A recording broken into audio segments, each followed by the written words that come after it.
Okay, I'm going to show you a little demonstration on how to string up a classical or nylon string guitar, whatever you want to call it. I like to start off with the big boy, the 6 string. First of all, you want to go in from this side. I've made the mistake many times going from the other side, but you know, just a waste of time, because there you are, right there. So now, you want to loop it. Now, depending on how thick the string is, you want to loop it, once or twice. But with this thick of a string, you want to obviously leave some room here.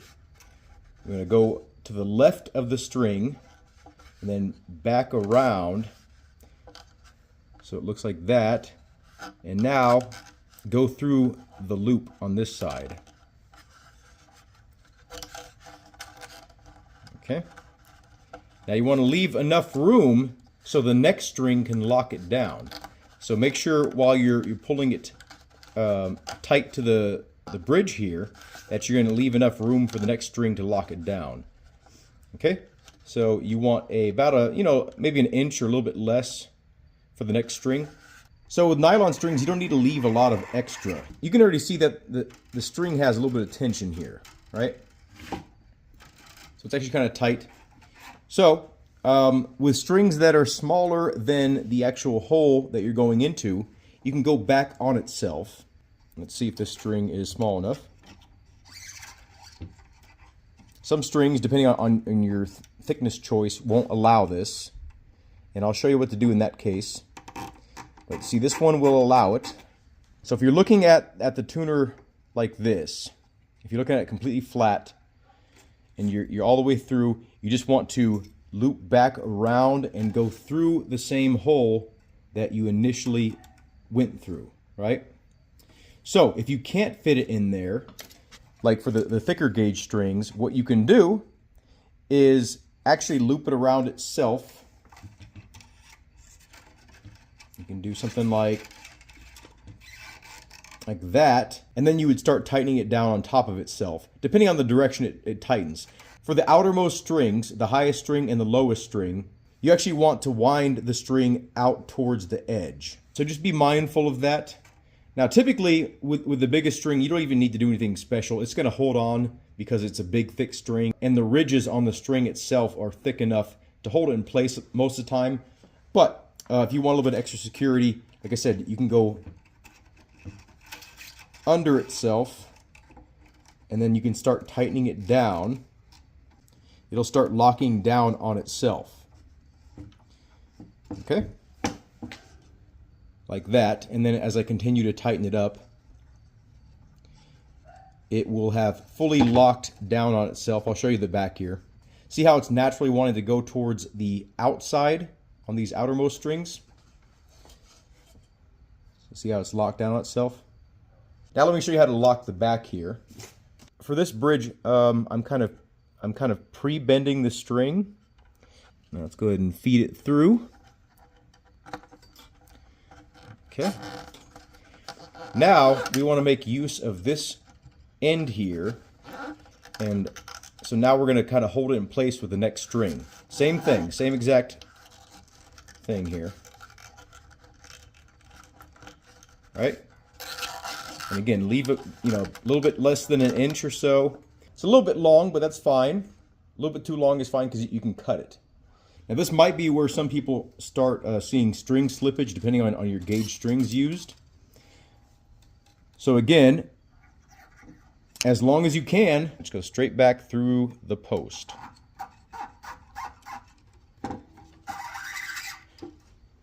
Now we're going to be doing this for the rest of them. So this one, you want to start moving the string towards the inside, depending on your headstock design. So if it's a more traditional headstock like this one, you want to kind of help guide it so it doesn't go to the outside. I mean, it can go to the outside if you want it to. It's not a huge deal, but you typically want the strings to be in line with the nut as possible, so it's not a lot of pressure on the nut and you don't crack your nut. So the smaller and the slipperier the strings get, if you're using clear nylon, obviously it's better to be a little bit too long than to be a little bit too short. So we'll leave one long just intentionally because it's not a big deal really at all. But you don't want it too long because at certain frequencies, when you strum the chords, it'll make these little strings vibrate And if it's like touching the guitar top or something like that, it can make little rattle noises. And make you think there's something wrong with the guitar when it's just a string kind of rattling. Nylon strings stretch a lot, so you want to make sure you leave enough room so the string can stack without actually touching the sides, you know, the left or the right side of the actual tuner holes, like the holes that's channeled out for the tuners. I just finished building this guitar. It's not the best sounding guitar. It was a bit experimental. So this one in particular, you want to start making sure it's moving towards the inside. So make sure it's on the right side of the winding, you know, like that. So now, typically, you would start running into the clear strings, right? These are the really slippery strings. This string is going to be super annoying. It's going to keep on winding up on you when you don't want it to. Still same process, kind of give it a little bit of a bend.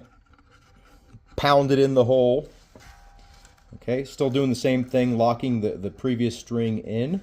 With this big thick boy, you can usually get away with a single twist. Make sure you lock down the previous string. I'm going to leave a little bit extra for this one. Again, this is a sort of a middle string, so you want to make sure that the once it's wound, it's moving towards the middle. So go ahead and double back, lock her in. Now there's other ways to lock strings. You know, this is not the only method, but this method has worked great for me. Nylon string guitars go out of tune a little bit easier than steel strings, you know, inherently, but for the most part, this method will make it to where, like, once a string is fully stretched out and it's not like you're not fighting the stretch anymore, it'll be pretty stable. This is the second string. You want to do something a little bit different.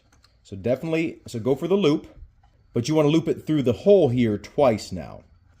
So one, you see that loop, and two.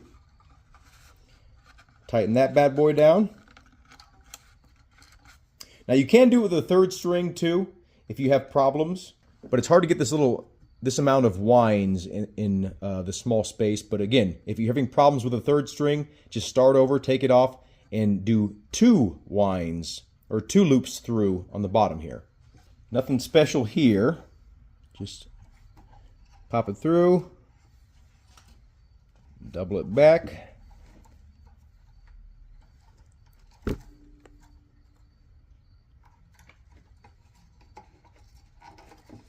Pull it through. Make sure you're not wrapped around the tuners or something else. There we go. Again, this is a middle string, so make sure it's moving towards the middle. This one is a little bit different. Again, we're going to do a double winding.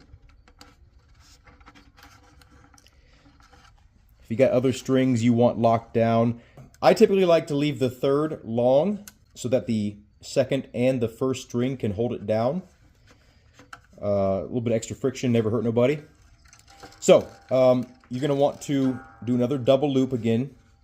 So, through here and through here. Now, the first string you want to leave a little bit long. Tie it down. Okay, that's 2 loops. Now, take the end here and push it through number 2, and if you want, number 3. Okay, see how that's pushed through? The more that you're interlocking these, they will be more stable this way. So for the last string, it's an outer string, so you want the windings to go towards the outside. Double back through, and again, you don't need to leave like too much extra. While she's tightening up, just make sure it's going towards the outside, which a lot of times it'll do naturally. But sometimes we can push it over, help it out a little bit. Just make sure you get past one winding so it locks in. See? Now it can't go over. So now if you have any extra, you know, like if this bothered you or if this bothered you, give her a clip. Uh-oh. You want these loops to be all the way at the bottom if you can.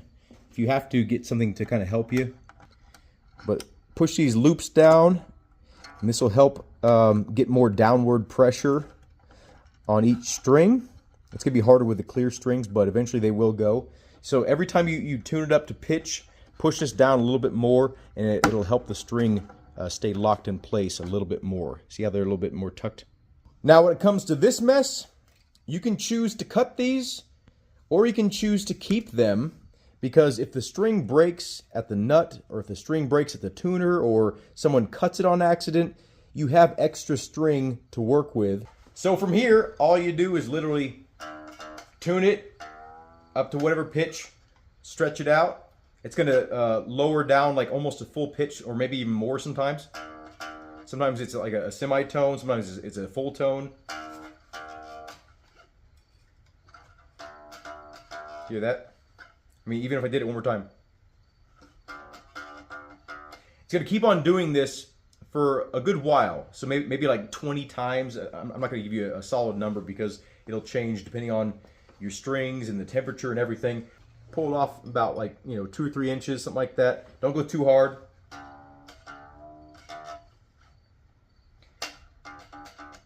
That's it. Have a good day. Thank you all for watching, and I hope to see you in a future video.